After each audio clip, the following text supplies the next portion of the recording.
In today's question, I actually want to talk about something that's a little more serious. And the question that came in is, how do I, or what am I supposed to do when COVID-19 has basically stopped my life? In other words, I'm scared about my finances. I'm scared about everything. I've been shut in my house for extended periods of time. What do I do?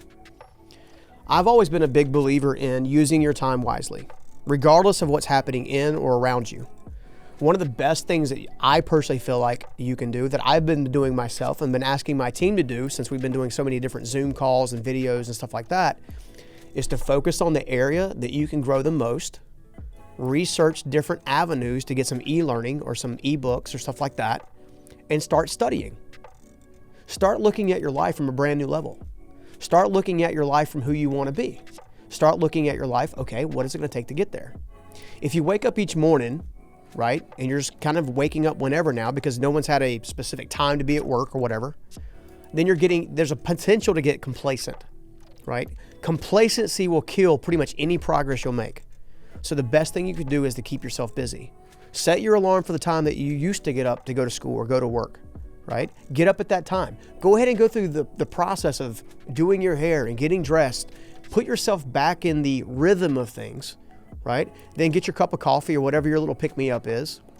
Sit down with your laptop or your iPhone or your Google phone and throw your earbuds in and do some studying, right? We've got plenty of free resources at journeyprinciples.com resources to help you get some learning. And whether it's Journey Principles or something else, spend your time developing yourself.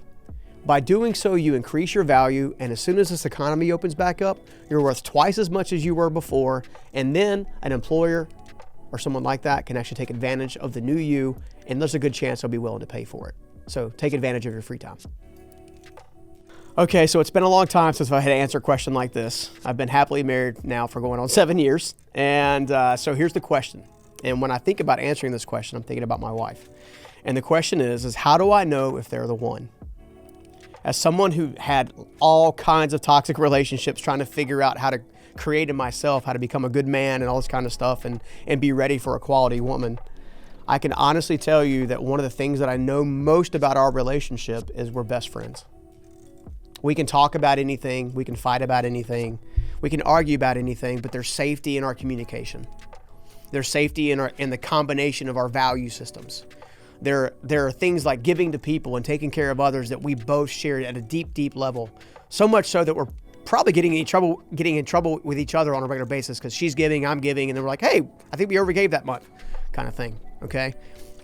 Find someone who has similar value systems, but different value systems. My wife is incredibly aesthetic, right? She can do anything Joanna can do, Gaines, and do it just as well. I really believe that. And Joanna Gaines can do some phenomenal stuff, okay?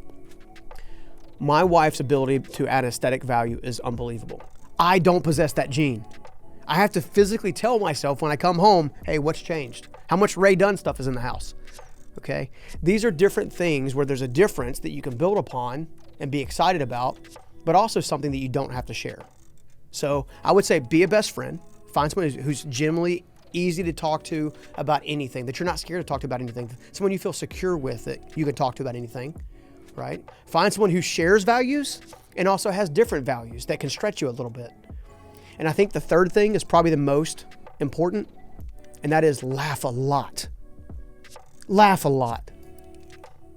My wife and I have our own little way of laughing, right? You guys see me as Mr. Serious a lot of times in these different videos, but we talk baby talk all the time. We do fun stuff that make us laugh, right? The best thing I love about my relationship with my wife is I love to laugh, and we do it all the time. Find those things, and you've probably found the one that could probably go the distance. I'm not even sure if I'm actually qualified to answer this question, to be honest, but I'm going to try. The question came in is, how can I be more present when I have so much on my mind? I can promise you, as someone who owns several companies, who's trying to do their best by everybody, their team, their clients, and everything, that I personally have to consider this on a regular basis. Here are the things that help me get back in the sway of things. And keep in mind, this is an area that I'm personally still working on myself, right? One, I have to put the phone away. I physically have to put the phone or the computer or any other device in a completely separate room before I actually take the time to fully engage. So take the time to take all your technology, stick it in a different place so you can be present. The second thing I do is I typically take about 10 minutes to myself in like solitude just to get myself out of my old headspace. I want to make sure that I've got myself at a place of peace, for lack of a better word, so I can actually absorb what's going on in a room around me, the conversations I'm having. Because if I'm in my phone, or if I'm distracted with a book, or if I'm distracted with a dog or my kids or whatever, I'm not present. I'm distracted, right? So you want to take the time to kind of eliminate those distractions. I think the other thing that kind of really is kind of powerful in this particular area is do a brain dump.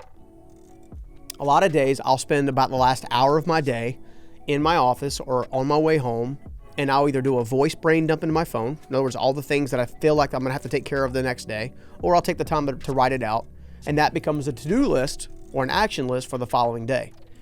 I find that if I can walk into my house by actually having that to-do list and having those action items laid out before me, I'm not going to wake up at 3 a.m. or 2 a.m. or midnight thinking about those things, which allows me to actually come into the house with a sense of peace and a sense of connection, and that which allows me to connect with my family.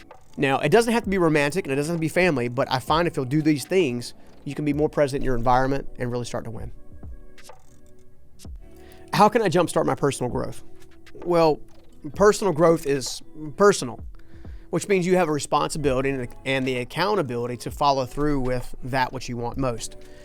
I find that most people who are struggling with their personal growth are missing one thing. They don't have an outcome in mind.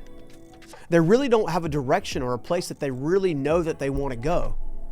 And if you don't know where you want to go or don't have an idea where you want to go, how are you ever actually going to take the steps to get there? So step one in jumpstarting personal growth is clearly define what it is you want in your life. Right now, in the first year, in 12 months, in 18 months, in 24 months, in 5 years.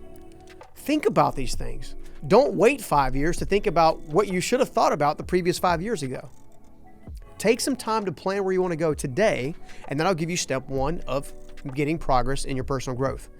I think the second thing is consistency. You got to be consistent and resilient, right? You've got to make sure that you're taking actions on a daily effort to grow, right? Do the little things. Listen to a podcast, watch a video, read a book. Take the time each day to do something that's going to feed your mind, your heart, and your body, right? Make sure you're doing the right things to elevate yourself on a daily basis. When you're climbing a mountain or climbing a set of stairs, you only need to focus on the step that's in front of you. So decide where you want to go and then take the steps to get there. Hey guys, I hope you enjoyed this week's Life Mastery Q&A video. We're doing a new Q&A video every single Monday. And if you have questions you'd like answered, simply leave a comment with your question below this video or email us at questions@journeyprinciples.com. And if we use your question, we'll send you a free gift just to say thank you.